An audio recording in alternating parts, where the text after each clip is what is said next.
아버지도 이해하시잖아요. 저희도 애들 학원비에 대출 이자에 정말 여유가 없어요. 빨리 결정하셔야 해요. 부동산에서 이 시세 놓치면 나중엔 더 떨어진대요. 아버지, 혼자 계시기엔 너무 큰 집이에요. 요양원 알아봤어요. 거기가 훨씬 나으실 거예요. 우리도 사정이 어려워서요. 검은 상복을 입은 자식들의 목소리가 거실에 울렸다. 장례식장에서 돌아온 지 2시간도 채 되지 않았다. 영정 사진 속 아내는 여전히 미소 짓고 있었지만 그 앞에 선 가족들의 얼굴에는 슬픔보다 다른 감정이 먼저 자리했다. 도윤은 소파에 앉아 그저 고개만 끄덕였다. 50년을 함께한 아내가 떠난 지 사흘째였다. 그녀가 사용하던 찻잔이 아직 식탁 위에 놓여 있었고 그녀의 가디건이 의자 등받이에 걸려 있었다. 모든 것이 그대로인데 모든 것이 달랐다. 큰아들은 부동산 중개 앱을 켜서 보여주었다. 이 집의 시세, 근처 요양원의 월 비용, 형제들이 나눠 부담할 금액까지 계산이 끝나 있었다. 딸은 곁에 앉아 아버지의 손을 잡았지만 그 손은 차가웠다. 위로가 아니라 설득을 위한 접촉이었다. 아버지 건강도 안 좋으시잖아요. 혼자 계시면 위험해요. 도윤은 자식들의 말을 들으며 창밖을 바라봤다. 마당에는 아내가 심었던 동백나무가 서 있었다. 붉은 꽃이 한창이었다. 아내는 매년 이맘때면 그 꽃을 따다가 방 안에 띄워놓곤 했다. 올해는 그럴 사람이 없었다. 자식들은 저녁도 먹지 않고 떠났다.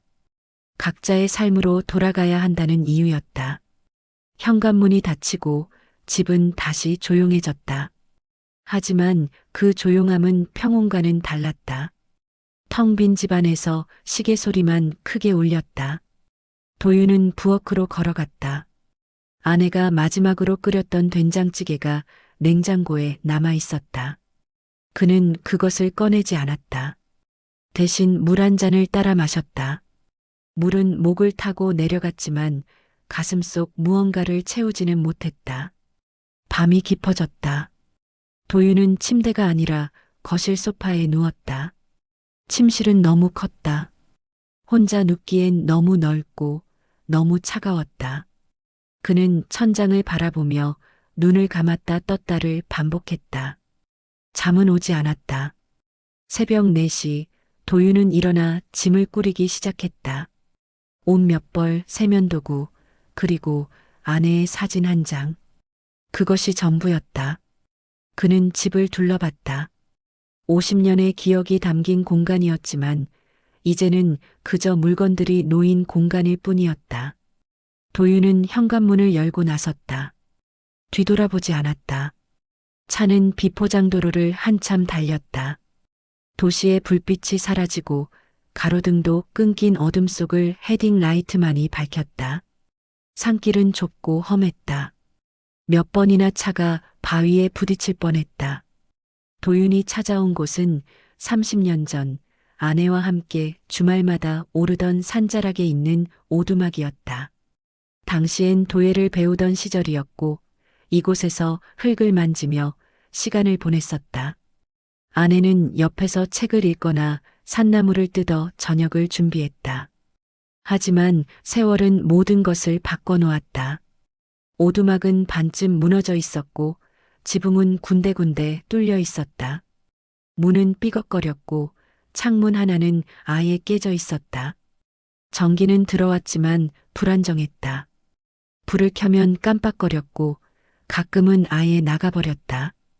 도윤은 차에서 짐을 내렸다. 손에 든 가방이 무겁지 않았다. 그가 가져온 것은 많지 않았다. 삶이 가벼워진 것인지 아니면 삶을 포기한 것인지 스스로도 알 수 없었다. 오두막 안으로 들어서자 먼지 냄새가 코를 찔렀다. 바닥에는 낙엽과 나뭇가지가 쌓여 있었다. 도윤은 빗자루를 찾았지만 없었다. 그는 손으로 쓰레기를 쓸어 모았다. 손바닥이 까칠해졌지만 신경 쓰지 않았다. 짐을 내려놓고 도윤은 오두막 밖으로 나왔다. 사방이 어둠이었다. 달빛조차 구름에 가려 희미했다. 하지만 그 어둠이 불편하지 않았다. 오히려 익숙했다. 도시의 불빛이, 자식들의 시선이, 이웃들의 위로가 더 무거웠다.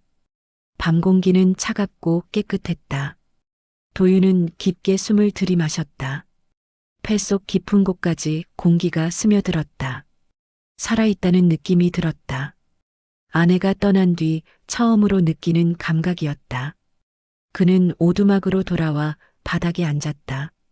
침낭도 없었고 이불도 없었다.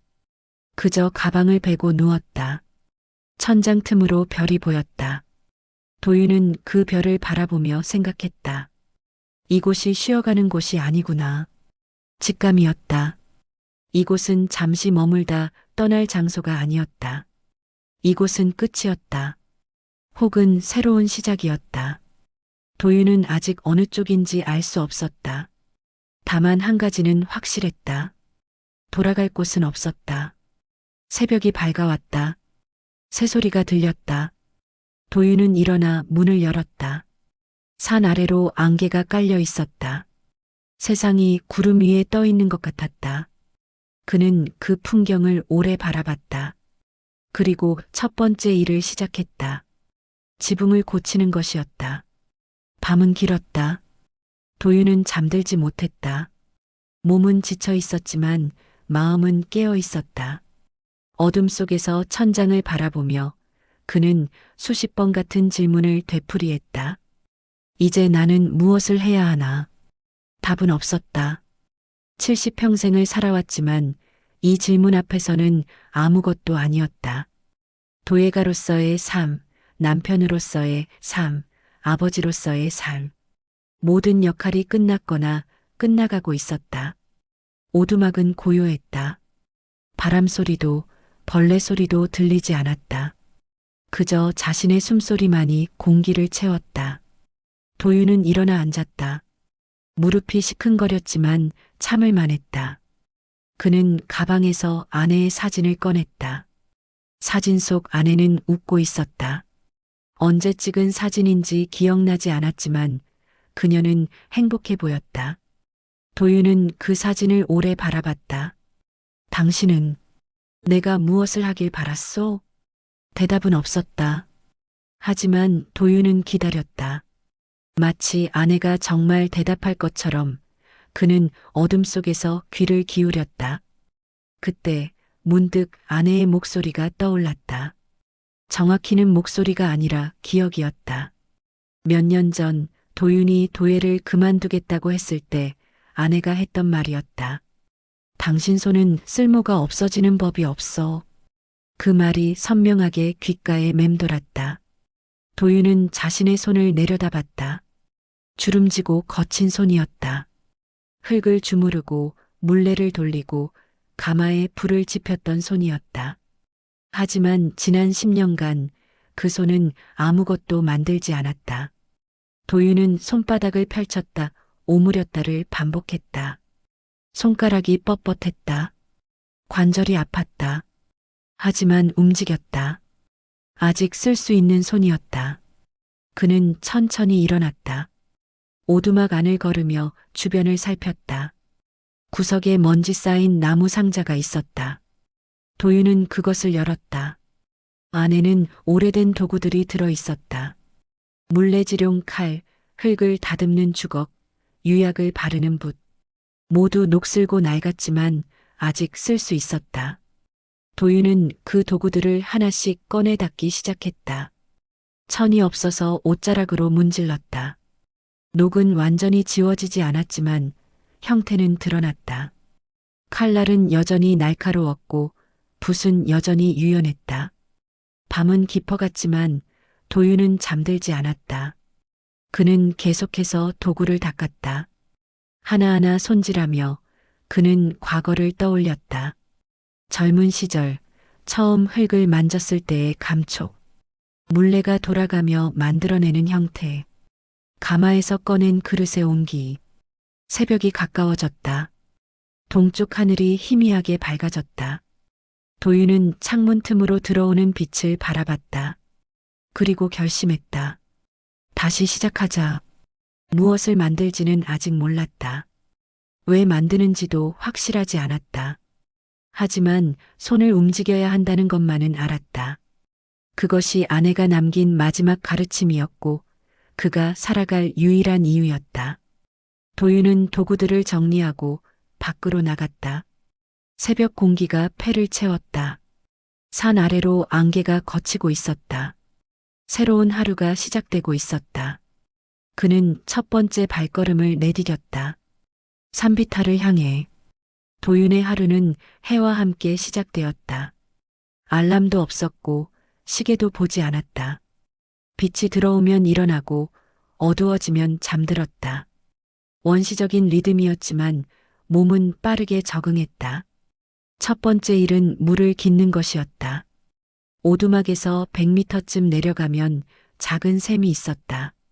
물은 차갑고 깨끗했다. 도윤은 플라스틱 통에 물을 채워 올라왔다. 한 번에 20리터씩 날랐다. 오르막길이 가팔랐지만 멈추지 않았다. 물을 길어오면 불을 피웠다. 나뭇가지를 모아 아궁이에 넣고 성냥으로 불을 붙였다. 처음엔 연기만 피어올랐지만 곧 불꽃이 살아났다. 도윤은 그 불을 바라보며 손을 녹였다. 산속의 아침은 추웠다. 불이 안정되면 밥을 지었다. 쌀과 물 그리고 소금. 그것이 아침 식사의 전부였다. 반찬은 없었다. 하지만 배고픔은 최고의 양념이었다. 도윤은 하얀 쌀밥을 천천히 씹었다. 밥알이 입안에서 부서지며 단맛을 냈다. 식사를 마치면 집을 고쳤다. 지붕에 구멍을 막고 벽에 틈을 메우고 문을 고정했다. 도구는 부족했지만 산에는 재료가 넘쳤다. 나뭇가지, 돌, 진흙.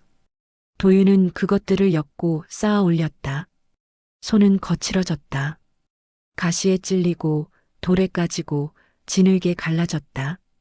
하지만 아프지 않았다. 아니, 아픔을 느낄 겨를이 없었다. 몸을 움직이는 동안 마음은 조용했다. 오후가 되면 산을 걸었다. 먹을 것을 찾기 위해서였다. 더덕, 고사리, 도토리. 계절에 따라 산은 다른 것을 내어주었다. 도윤은 아내가 알려준 방법으로 나무를 구별했다. 독이 있는 것과 없는 것, 먹을 수 있는 것과 없는 것. 어느 날 도윤은 산딸기를 발견했다. 작고 붉은 열매가 덤불 사이에 숨어 있었다. 그는 조심스럽게 따서 입에 넣었다. 새콤달콤한 맛이 혀끝에 퍼졌다. 문득 눈물이 났다. 아내가 좋아하던 맛이었다. 도윤은 산딸기를 더 따지 않았다. 그저 앉아서 산을 바라봤다. 바람이 불었다. 나뭇잎이 흔들렸다. 세상은 계속 움직이고 있었다. 저녁이 되면 다시 불을 피웠다. 낮보다 더 큰 불이 필요했다. 밤은 추웠고 어둠은 깊었다. 도윤은 불 앞에 앉아 하루를 정리했다. 무엇을 했고, 무엇을 느꼈고, 무엇을 생각했는지. 하지만 대부분의 날은 비슷했다. 물을 깃고, 밥을 짓고, 집을 고치고, 산을 걸었다. 반복이었다. 하지만 그 반복 속에서 도윤은 무언가를 발견했다. 평온함이었다. 고되었지만 마음은 가라앉았다. 손을 움직이는 동안 슬픔은 잠시 물러났다. 흙을 만질 때, 나무를 자를 때, 불을 지필 때, 그 순간만큼은 시간이 빨리 흘렀다. 도윤은 깨달았다. 삶은 거창한 의미가 아니라 이런 작은 순간들의 연속이라는 것을, 하루를 버티는 법은 하루를 채우는 것이라는 것을. 밤이 깊어졌다. 도윤은 불을 끄고 오두막으로 들어갔다. 침낭 속에 누워 눈을 감았다. 몸은 지쳤지만 마음은 편안했다. 내일도 해는 뜰 것이었다. 그리고 그는 다시 일어날 것이었다. 일주일째 되는 날 도윤은 산비탈을 오르고 있었다. 목적지는 없었다. 그저 걷고 싶었다. 몸이 움직임을 요구했다. 길은 험했다. 나뭇가지가 얼굴을 스쳤고 돌부리가 발을 걸었다. 하지만 도윤은 멈추지 않았다. 숨이 차올랐지만 계속 올랐다. 1시간쯤 올랐을까? 도윤은 평평한 공터에 도착했다. 주변은 소나무로 둘러싸여 있었고 햇빛이 나뭇잎 사이로 스며들었다. 공기가 달랐다. 더 맑고 더 차분했다. 도윤은 땅에 앉아 숨을 고르며 주변을 살폈다. 그때 발밑에 흙이 눈에 들어왔다. 유난히 색이 달랐다. 주변의 갈색 흙과 달리 그것은 검었다. 깊고 진한 검은색이었다. 도윤은 무릎을 꿇고 그 흙을 자세히 들여다봤다. 표면을 손으로 쓸어내자 더 진한 검은색이 드러났다. 그는 조심스럽게 흙을 한 줌 떴다. 손에 쥐는 순간 알 수 있었다. 무게가 달랐다. 질감이 달랐다. 습기를 머금은 정도가 달랐다. 도윤은 평생 흙을 만져왔다. 수백, 수천 가지의 흙을 손으로 느껴왔다. 하지만 이런 흙은 처음이었다. 그는 흙을 코에 가까이 대고 냄새를 맡았다. 흙 냄새가 났지만 다른 무언가도 섞여 있었다. 미네랄의 향, 오래된 시간의 냄새. 도윤은 눈을 감고 그 향을 깊이 들이마셨다. 기억이 떠올랐다. 40년 전 스승이 했던 말이었다. 진짜 도예가는 흙을 찾아다닌다. 완벽한 흙을 찾는 것이 평생의 과제다. 도윤은 평생 그 흙을 찾아 헤맸다. 전국의 산을 돌아다녔고 강가를 뒤졌고 폐광을 탐험했다. 하지만 찾지 못했다. 시간이 지나며 그는 그런 흙은 존재하지 않는다고 생각하게 되었다. 하지만 지금 그의 손 안에 있었다. 도윤은 흙을 주물렀다. 손가락 사이로 흙이 빠져나갔다가 다시 모였다. 탄성이 있었다. 점성도 적당했다. 물을 섞으면 완벽한 반죽이 될 것 같았다. 그는 주변을 둘러봤다. 검은 흙은 이 공터에만 있었다. 반경 10m 정도. 그 밖으로는 일반적인 갈색 흙이었다. 마치 누군가 이곳에만 특별한 흙을 묻어둔 것 같았다. 도윤은 가지고 온 배낭을 열었다. 안에 물병과 간단한 먹을 것이 들어 있었다. 그는 그것들을 꺼내고 배낭에 흙을 담기 시작했다. 한 줌, 두 줌. 조심스럽게 떠서 넣었다. 배낭이 무거워졌다. 하지만 도윤은 멈추지 않았다. 더 담았다. 배낭이 가득 찰 때까지. 해가 기울기 시작했다. 도윤은 배낭을 메고 일어났다. 무거웠다. 어깨가 눌렸다. 하지만 기분이 좋았다. 오랜만에 느끼는 설렘이었다. 그는 산을 내려가기 시작했다. 발걸음이 가벼웠다. 배낭은 무거웠지만 마음은 가벼웠다. 오두막에 도착했을 때는 어둠이 내려앉고 있었다. 도윤은 배낭을 내려놓고 안에서 흙을 꺼냈다. 천천히 정성스럽게 마치 보물을 다루듯이 흙을 바닥에 펼쳐놓고 도윤은 그것을 오래 바라봤다. 불빛 아래에서 흙은 더욱 깊은 검은색을 띠었다. 빛을 삼키는 것 같았다. 도윤은 손을 뻗어 흙을 만졌다. 차가웠지만 살아있는 것 같았다. 마치 무언가를 기다리고 있는 것 같았다. 그는 알았다. 이 흙으로 무언가를 만들어야 한다는 것을. 무엇을 만들지는 아직 몰랐지만 만들어야 한다는 것만은 확실했다. 도윤은 흙을 천으로 덮고 물을 조금 뿌렸다. 마르지 않게 하기 위해서였다. 그리고 밖으로 나가 하늘을 올려다봤다. 별이 쏟아질 것 같았다. 도윤은 그 별들을 바라보며 미소 지었다. 평생 찾던 것을 찾았다. 이제 시작이었다. 도윤은 새벽부터 움직이기 시작했다. 검은 흙을 발견한 이후 그의 하루는 달라졌다. 목적이 생겼다. 손이 해야 할 일이 명확해졌다. 가장 먼저 필요한 것은 가마였다.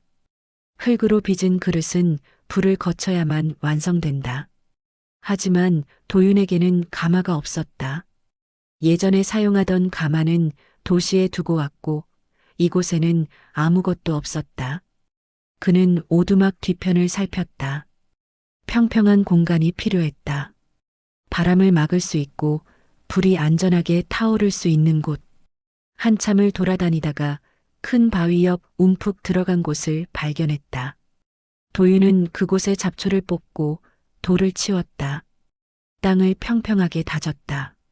맨손으로 했기에 손바닥에 물집이 잡혔지만 신경 쓰지 않았다. 다음은 돌을 모으는 일이었다. 가마의 벽이 될 돌이 필요했다. 도윤은 산을 돌아다니며 적당한 크기의 돌을 찾았다. 너무 크지도 너무 작지도 않은 돌. 손에 들고 운반할 수 있는 무게의 돌. 하루에 10개씩 날랐다. 아침부터 저녁까지 산을 오르내렸다. 돌은 무거웠다. 허리가 휘고 다리가 떨렸다. 하지만 도윤은 멈추지 않았다. 쉬어가며 천천히 꾸준히 날랐다. 일주일이 지나자 돌이 쌓였다. 크고 작은 돌들이 산처럼 쌓여 있었다. 도윤은 그것들을 하나씩 골라 배치하기 시작했다. 먼저 바닥을 깔았다. 평평한 돌을 골라 빈틈없이 이어붙였다. 그 위에 벽을 쌓았다. 돌과 돌 사이는 진흙으로 메웠다. 산에서 파온 갈색 흙에 물을 섞어 반죽을 만들었다. 벽을 쌓는 일은 더뎠다. 돌의 모양이 제각각이라 맞추기가 어려웠다. 쌓다가 무너지고 다시 쌓다가 또 무너졌다. 도윤은 인내심을 가지고 반복했다. 한 층, 두 층, 조금씩 높이가 올라갔다. 한 달이 걸렸다. 허리 높이의 원형 구조물이 완성되었다. 안쪽은 비어 있고 한쪽에는 불을 넣을 수 있는 구멍을 냈다. 위쪽은 열어두었다. 그릇을 넣고 꺼낼 공간이었다. 도윤은 완성된 가마를 보며 숨을 내쉬었다. 완벽하지 않았다. 틈새가 보였고 모양도 삐뚤었다. 하지만 작동할 것 같았다. 그는 마른 나뭇가지를 모아 가마 안에 넣었다. 시험 가동이었다. 성냥으로 불을 붙이자 불꽃이 천천히 번져나갔다. 연기가 피어올랐다. 도윤은 구멍을 통해 바람을 불어넣었다. 불이 살아났다. 가마 안에서 불꽃이 춤을 췄다. 돌이 열기를 머금기 시작했다. 진흙벽에서 김이 피어올랐다. 도윤은 손을 뻗어 가마의 온도를 느꼈다. 뜨거웠다. 불은 1시간 동안 탔다. 도윤은 그 시간 내내 가마 옆에 앉아 있었다. 불을 지켜보고 온도를 확인하고 틈새를 메웠다. 몇몇 곳에서 연기가 새어나왔지만 치명적이지는 않았다. 불이 꺼지고 가마가 식었다. 도윤은 안을 들여다봤다. 돌이 그을렸고 진흙이 굳어 있었다. 성공이었다. 이제 그릇을 만들 차례였다. 도윤은 오두막으로 돌아가 천으로 덮어둔 검은 흙을 꺼냈다. 여전히 촉촉했다. 그는 흙에 물을 조금 더 섞고 손으로 치대기 시작했다. 오래된 감각이 돌아왔다. 손바닥의 압력, 손가락의 움직임, 흙의 반응. 40년 전 처음 흙을 만졌을 때의 기억이 되살아났다. 도윤은 흙을 공처럼 빚었다. 크지 않았다. 두 손에 쏙 들어오는 크기였다. 그는 그것을 물레 위에 올렸다. 물레는 없었지만 손으로 돌릴 수 있는 나무판이 있었다. 천천히 돌리며 엄지손가락을 중앙에 눌렀다. 구멍이 생겼다. 그 구멍을 넓히고 벽을 올렸다. 찻잔의 형태가 드러났다. 단순한 형태였다. 장식도 없었고 문양도 없었다. 하지만 균형이 잡혀 있었다. 도윤은 완성된 찻잔을 햇빛 아래 두었다. 며칠 동안 천천히 말려야 했다. 일주일 후 찻잔은 완전히 말랐다. 도윤은 그것을 가마에 넣었다. 주변에 나뭇가지를 쌓고 불을 붙였다. 불은 약했다. 가마가 작아서 온도가 충분히 오르지 않았다. 도윤은 계속 나뭇가지를 추가했다. 바람을 불어넣었다. 땀이 흘렀다. 밤이 깊어졌다. 도윤은 불 옆에서 잠들지 않았다. 계속 지켜봤다. 불꽃의 색깔을 보고 온도를 가늠했다. 경험이 말해주었다. 아직 부족하다고. 새벽이 되어서야 불이 적당한 온도에 도달했다. 도윤은 더 이상 나뭇가지를 넣지 않았다. 그대로 두었다. 불이 서서히 꺼지게 했다. 해가 떠올랐다. 가마에서 김이 피어올랐다. 도윤은 기다렸다. 서두르면 그릇이 깨진다. 인내가 필요했다. 오후가 되어 가마가 충분히 식었다. 도윤은 조심스럽게 손을 넣었다. 뜨겁지 않았다. 그는 찻잔을 꺼냈다. 검은 찻잔이 손 안에 있었다. 완벽하지 않았다. 표면이 거칠었고 색도 고르지 않았다. 몇몇 곳은 제대로 구워지지 않았다. 하지만 도윤은 웃었다. 오랜만에 짓는 진짜 미소였다. 그는 찻잔을 두 손으로 감싸쥐었다. 아직 남아있는 온기가 손바닥으로 전해졌다. 도윤은 아무 말 없이 찻잔을 쓰다듬었다.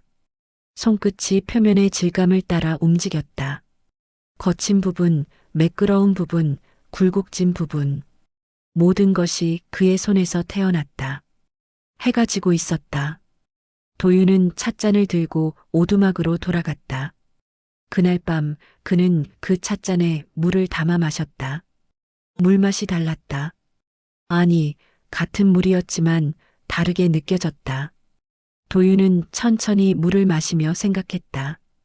이제 시작이구나. 장마가 시작되었다. 하늘은 며칠째 잿빛이었고 비는 쉬지 않고 내렸다. 도윤은 오두막 안에서 그릇을 빚었다. 밖은 빗소리로 가득했다. 두 번째 찻잔은 첫 번째보다 나았다. 벽이 더 얇았고 형태가 더 균형 잡혔다. 세 번째는 더 나았다. 네 번째, 다섯 번째. 손은 기억하고 있었다. 시간이 지날수록 감각이 되살아났다. 도윤은 하루에 하나씩 그릇을 만들었다. 서두르지 않았다. 천천히 정성스럽게 흙과 대화하듯이 빚었다. 흙이 원하는 형태를 찾아주었다. 열흘째 되던 밤 비가 폭우로 변했다. 천둥이 울렸고 번개가 하늘을 갈랐다. 도윤은 창문으로 밖을 내다봤다. 빗줄기가 거세게 땅을 때렸다. 그때 희미한 소리가 들렸다. 빗소리 사이로 누군가 외치는 소리였다. 도윤은 귀를 기울였다. 분명 사람의 목소리였다. 그는 우비를 걸치고 밖으로 나갔다. 손전등을 들고 주변을 비췄다.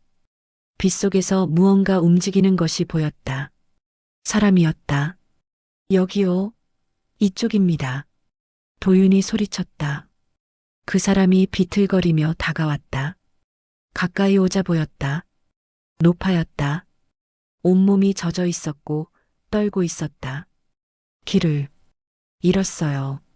노파의 목소리는 약했다. 도윤은 서둘러 그녀를 부축해 오두막으로 데려갔다. 안으로 들어서자 노파는 주저앉았다. 도윤은 마른 수건을 건넸다. 노파는 떨리는 손으로 얼굴을 닦았다. 70은 넘어 보였다. 얼굴에는 피로와 두려움이 가득했다. 괜찮으십니까? 도윤이 물었다. 노파는 고개를 끄덕였다. 괜찮아요. 그냥 길을 잘못 들었어요. 어두워지기 전에 내려가려 했는데 목소리가 떨렸다. 도윤은 아궁이에 불을 지폈다. 마른 나뭇가지가 타오르며 온기가 퍼졌다. 노파는 불 가까이 다가가 손을 녹였다. 도윤은 찻잔을 꺼냈다. 자신이 만든 검은 찻잔이었다. 물을 끓여 차를 우렸다. 특별한 차는 아니었다. 산에서 딴 야생 차잎이었다. 찻잔에 차를 따라 노파에게 건넸다. 노파는 두 손으로 찻잔을 받았다. 김이 피어올랐다. 그녀는 조심스럽게 한 모금 마셨다. 순간 노파의 얼굴이 변했다. 긴장이 풀리는 것이 보였다. 그녀는 찻잔을 내려다봤다가 다시 한 모금 마셔다. 이상하게 노파가 중얼거렸다. 마음이 놓이네요. 도윤은 대답하지 않았다. 그저 자신도 차를 따라 마셨다. 두 사람은 한동안 말없이 앉아 있었다. 밖에서는 여전히 비가 쏟아졌지만 오두막 안은 따뜻했다. 노파는 천천히 차를 마셨다. 한 잔을 다 비우고 도윤이 다시 따라주었다. 두 번째 잔을 마시며 노파의 얼굴에 색이 돌았다. 감사합니다. 덕분에 살았어요. 천만에요. 비가 그치면 내려가실 수 있습니다. 도윤이 말했다. 노파는 고개를 끄덕이고 다시 찻잔을 들여다봤다. 이 잔 직접 만드신 건가요? 그렇습니다. 특별하네요. 손에 딱 맞아요. 그리고 노파는 잠시 말을 멈췄다. 차 맛이 다른 것 같아요. 제가 평소에 마시던 차인데 오늘따라 더 깊은 맛이 나요. 도윤은 찻잔을 내려다봤다. 검은 표면이 불빛에 반짝였다.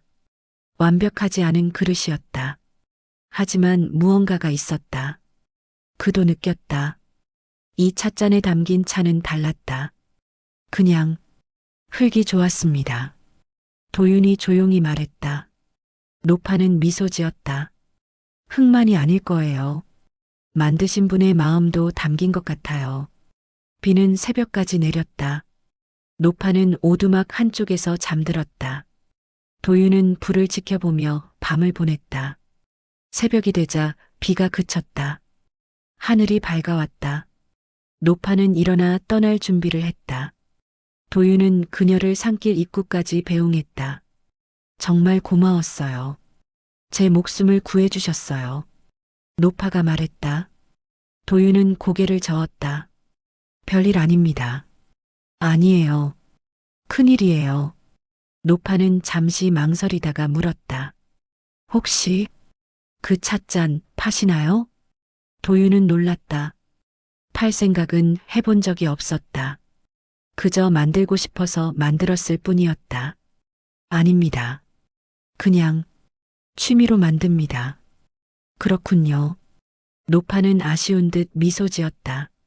만약 마음이 바뀌시면 연락 주세요. 제 지인들이 좋아할 것 같아요. 그녀는 주머니에서 명함을 꺼내 건넸다. 도윤은 받아들었다.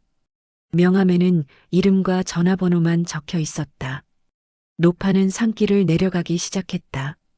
도윤은 그녀의 뒷모습을 지켜봤다. 그녀가 완전히 사라질 때까지. 도윤은 오두막으로 돌아왔다. 명함을 탁자 위에 놓고 찻잔을 집어들었다. 햇빛 아래서 찻잔을 돌려보며 그는 생각했다. 팔 수도 있겠구나. 하지만 중요한 것은 그게 아니었다. 중요한 것은 누군가 이 찻잔을 필요로 한다는 사실이었다. 단순한 그릇이 아니라 마음을 담을 수 있는 그릇으로. 도윤은 찻잔을 내려놓고 다시 흙을 꺼냈다. 오늘도 만들어야 했다. 손이 원했다. 노파가 떠난 지 한 달이 지났다. 도윤은 그녀를 잊고 있었다. 매일 그릇을 빚고 가마에 불을 지피는 일에 집중했다. 찻잔, 접시, 작은 항아리. 만들고 싶은 것을 만들었다. 그릇들은 오두막 한쪽에 쌓여갔다. 팔 생각은 없었다. 그저 만드는 것이 좋았다. 손이 움직이는 것, 흙이 형태를 갖춰가는 것, 가마에서 완성품이 나오는 것. 그 과정 자체가 삶이었다. 어느 날 아침 도윤은 낯선 소리에 잠에서 깼다. 자동차 소리였다. 산속에서는 듣기 힘든 소리였다. 그는 일어나 창문으로 내다봤다. 산길에 차 한 대가 멈춰 서 있었다. 중년 남자가 차에서 내렸다. 깔끔한 옷차림이었다. 그는 주변을 둘러보다가 오두막을 발견하고 걸어왔다. 도윤은 문을 열고 나갔다. 남자는 공손하게 인사했다. 안녕하세요. 혹시 여기서 도자기를 만드시는 분이신가요? 그렇습니다. 아, 다행이네요. 찾았습니다. 남자는 안도의 한숨을 쉬었다. 제 어머니가 이곳을 소개해 주셨어요. 한 달 전쯤 비 오는 날 길을 잃었다가 도움을 받으셨다고 하더군요. 도윤은 노파를 떠올렸다. 남자는 그녀의 아들이었다. 어머니가 그때 마셨던 차 맛을 잊지 못하신대요. 찻잔 때문이라고 하시면서 꼭 하나 구해달라고 하셨습니다. 남자는 주머니에서 지갑을 꺼냈다. 도윤은 손을 저었다. 돈은 받지 않습니다. 아니, 그럴 순 없죠. 작품에는 값어치가 있습니다. 작품이 아닙니다. 그냥 연습으로 만든 것입니다. 도윤은 오두막으로 들어가 찻잔 하나를 가져왔다. 가장 최근에 만든 것이었다. 검은색이 더 깊고 형태가 더 안정적이었다. 남자는 찻잔을 받아들고 한참 들여다봤다.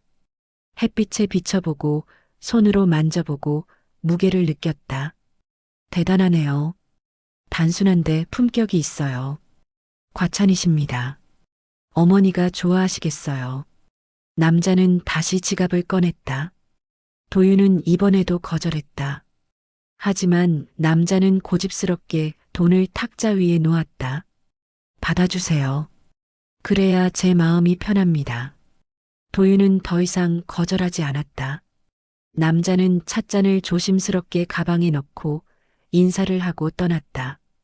도윤은 탁자 위에 돈을 내려다봤다. 많은 금액이었다. 찻잔 하나치고는 과한 값이었다. 그는 돈을 접어 서랍에 넣었다. 필요할 때 쓰면 될 것 같았다. 그 후로 사람들이 찾아오기 시작했다. 일주일에 1명, 때로는 2명. 모두 노파의 소개로 왔다. 그녀가 도시로 돌아가 지인들에게 이야기했던 것이다.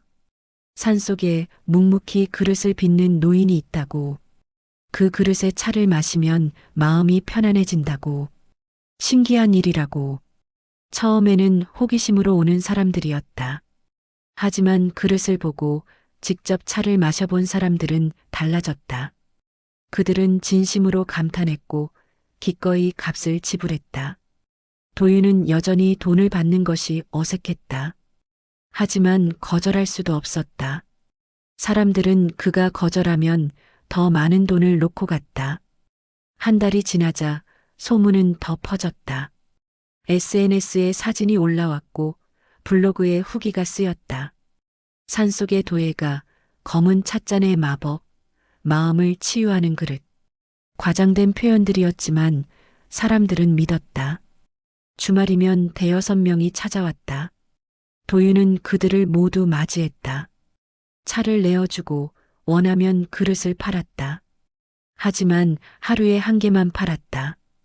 더 많이 만들 수 있었지만 그러고 싶지 않았다. 왜 하루에 하나만 파시나요? 더 만들면 더 벌 수 있잖아요. 한 젊은이가 물었다. 도윤은 가마를 바라보며 대답했다. 서두르면 흙이 상합니다. 그릇도 만드는 사람도. 젊은이는 이해하지 못한 표정이었다. 하지만 도윤은 더 설명하지 않았다. 이해시킬 필요도 없었다. 도윤은 여전히 자신의 속도로 일했다. 아침에 일어나 물을 깃고 밥을 짓고 흙을 빚었다. 하루에 하나씩 그릇을 만들고 며칠에 한 번씩 가마에 불을 지폈다. 돈은 쌓여갔다. 하지만 도윤의 삶은 변하지 않았다.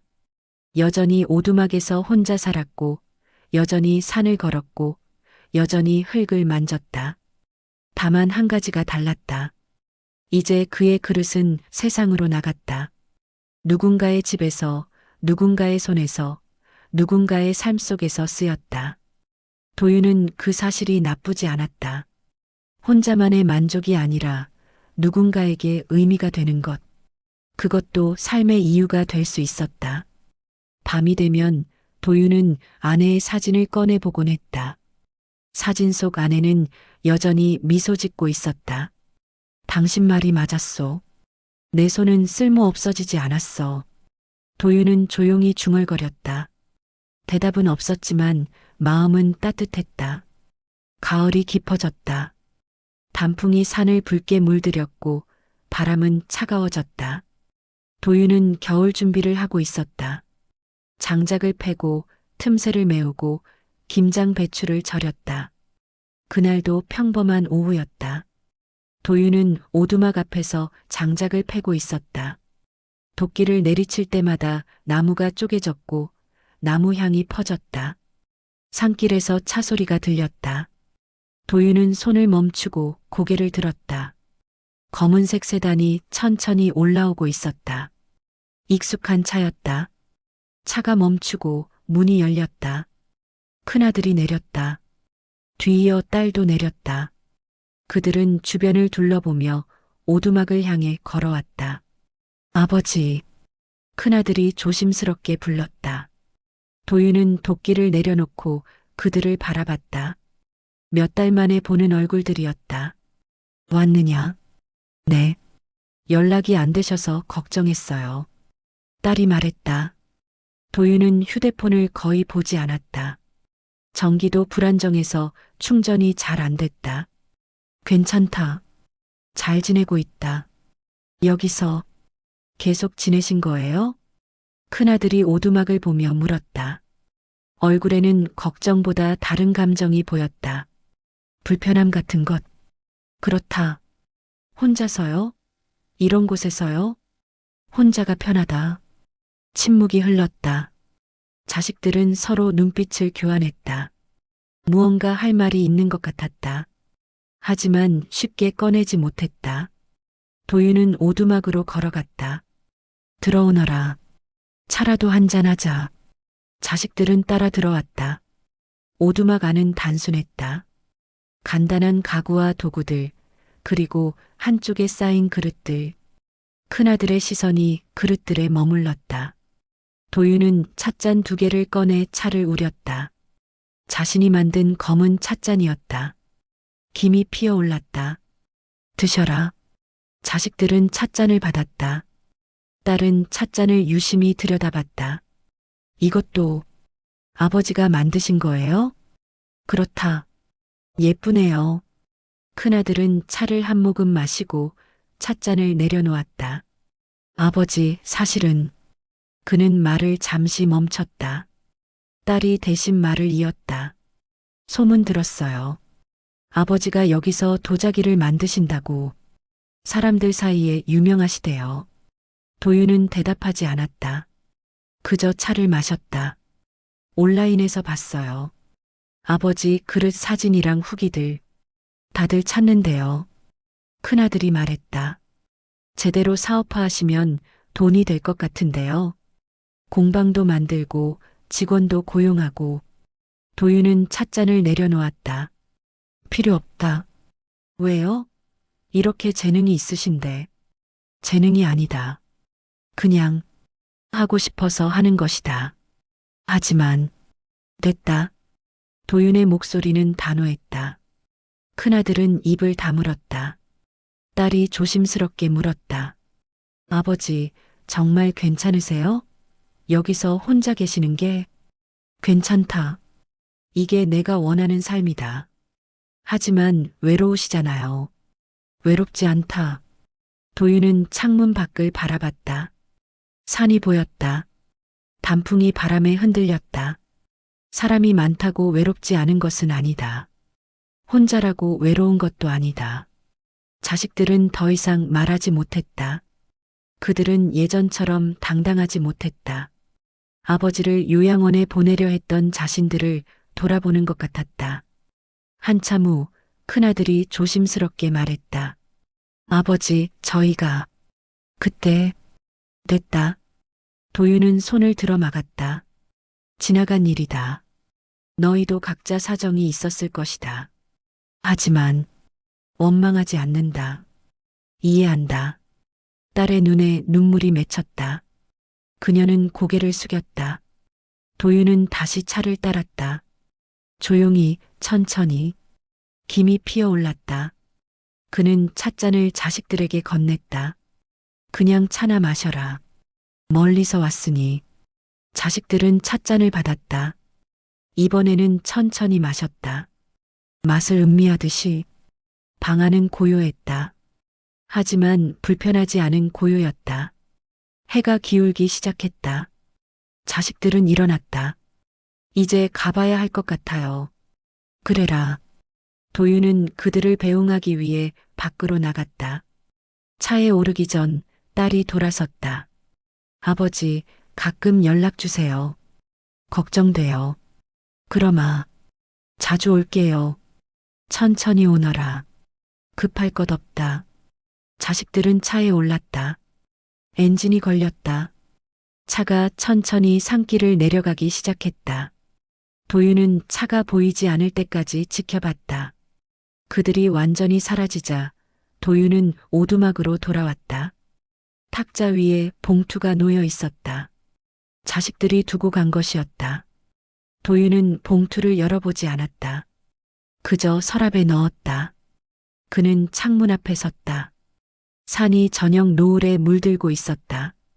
아름다웠다. 도윤은 오래 그 풍경을 바라봤다. 자식들을 원망하지 않았다. 정말이었다. 그들도 삶을 살고 있었다. 각자의 무게를 지고 있었다. 이해할 수 있었다. 도윤은 흙을 꺼냈다. 오늘도 만들어야 했다. 손이 원했다. 그는 흙을 치대기 시작했다. 밤이 깊어갔다. 겨울이 왔다. 눈이 내렸다. 산은 하얗게 변했고 세상은 조용해졌다. 도윤은 오두막에서 겨울을 보냈다. 밖으로 나가기 어려운 날이 많았지만 괜찮았다. 그릇을 빚고 불을 지피고 책을 읽었다. 시간은 천천히 흘렀다. 사람들은 거의 찾아오지 않았다. 산길이 위험했기 때문이다. 도윤은 혼자였다. 하지만 외롭지 않았다. 겨울 내내 그는 멈추지 않았다. 매일 아침 일어나 물을 깃고 불을 피우고 흙을 만졌다. 손은 계속 움직였다. 멈추면 안 된다는 것을 알았다. 멈추는 순간 모든 것이 끝난다는 것을. 봄이 왔다. 눈이 녹고 새싹이 돋았다. 사람들이 다시 찾아오기 시작했다. 겨울 동안 만든 그릇들을 보고 그들은 감탄했다. 겨울 동안 혼자 계셨어요? 힘들지 않으셨어요? 괜찮았습니다. 대단하세요. 이 나이에. 도윤은 미소 지었다. 나이는 중요하지 않았다. 중요한 것은 계속하는 것이었다. 여름이 지나고 가을이 다시 왔다. 도윤이 산에 온 지 2년째였다. 오두막은 이제 집다웠다. 지붕도 튼튼했고 벽도 단단했다. 가마도 안정적이었다. 그릇들은 계속 만들어졌다. 찻잔, 접시, 항아리, 화병. 하나하나가 달랐다. 같은 형태를 만들어도 똑같은 것은 없었다. 흙이 달랐고 불이 달랐고 그날의 마음이 달랐기 때문이다. 도윤은 여전히 하루에 하나씩만 팔았다. 사람들은 더 많이 사고 싶어 했지만 그는 거절했다. 욕심을 부리면 모든 것을 잃는다는 것을 알았다. 어느 가을날 노파가 다시 찾아왔다. 처음 비 오는 밤에 왔던 그 노파였다. 그녀는 건강해 보였다. 잘 지내셨어요? 덕분에 잘 지냈습니다. 당신은요? 저도요. 그때 받은 찻잔 아직도 매일 써요. 정말 좋아요. 노파는 가방에서 무언가를 꺼냈다. 작은 보자기였다. 그것을 풀자 도윤이 만든 찻잔이 나왔다. 가져왔어요. 보여드리고 싶어서. 찻잔은 여전히 아름다웠다.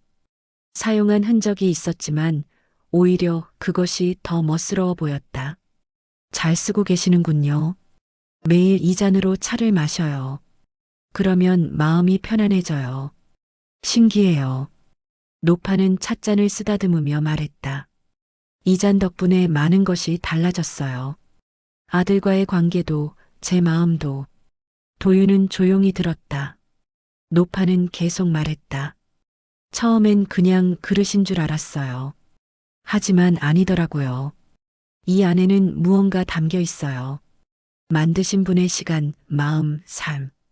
과찬이십니다. 아니에요. 사실이에요. 노파는 찻잔을 다시 보자기에 싸며 말했다. 계속해 주세요. 많은 사람들이 당신의 그릇을 필요로 해요. 도윤은 고개를 끄덕였다. 노파는 미소 지으며 떠났다. 해가 지고 있었다. 도윤은 가마로 걸어갔다. 오늘도 불을 지펴야 했다. 그는 나뭇가지를 모아 가마 안에 넣었다. 성냥으로 불을 붙였다. 불꽃이 살아났다. 작은 불꽃이었지만 곧 커졌다. 나뭇가지를 태우며 열기를 내뿜었다. 도윤은 불을 바라봤다. 꺼지지 않는 불, 삶을 이어가는 불. 이 불은 무엇을 태우기 위한 것이 아니었다. 무언가를 만들어내기 위한 것이었다. 그는 가마에 그릇을 넣었다. 오늘 빚은 찻잔이었다. 불이 그것을 감쌌다. 천천히 조심스럽게 밤이 깊어갔다. 도윤은 불 옆에 앉아 기다렸다. 서두르지 않았다. 시간이 필요했다. 좋은 것은 천천히 만들어진다. 별이 떴다. 하늘 가득. 도윤은 고개를 들어 별을 바라봤다. 수없이 많은 별들이 빛나고 있었다. 그 중 하나는 아내일지도 몰랐다. 잘 지내고 있소. 도윤은 조용히 중얼거렸다. 당신 말대로 내 손은 쓸모 없어지지 않았어. 아직도 무언가를 만들고 있어. 그리고 행복해. 바람이 불었다. 나뭇잎이 흔들렸다. 마치 대답하는 것 같았다. 도윤은 다시 불을 바라봤다. 불은 여전히 타오르고 있었다. 꺼지지 않았다. 꺼지지 않을 것이었다. 그는 산을 떠나지 않을 것이다. 이곳에서의 삶이 자신을 다시 만들었기 때문이다. 잃어버렸던 자신을 찾았기 때문이다. 오늘도 가마에는 불이 들어온다. 내일도 모레도. 도윤이 숨쉬는 한 이 불은 계속될 것이다. 삶을 이어가기 위한 불이, 새로운 것을 만들어내기 위한 불이, 꺼지지 않는 불이,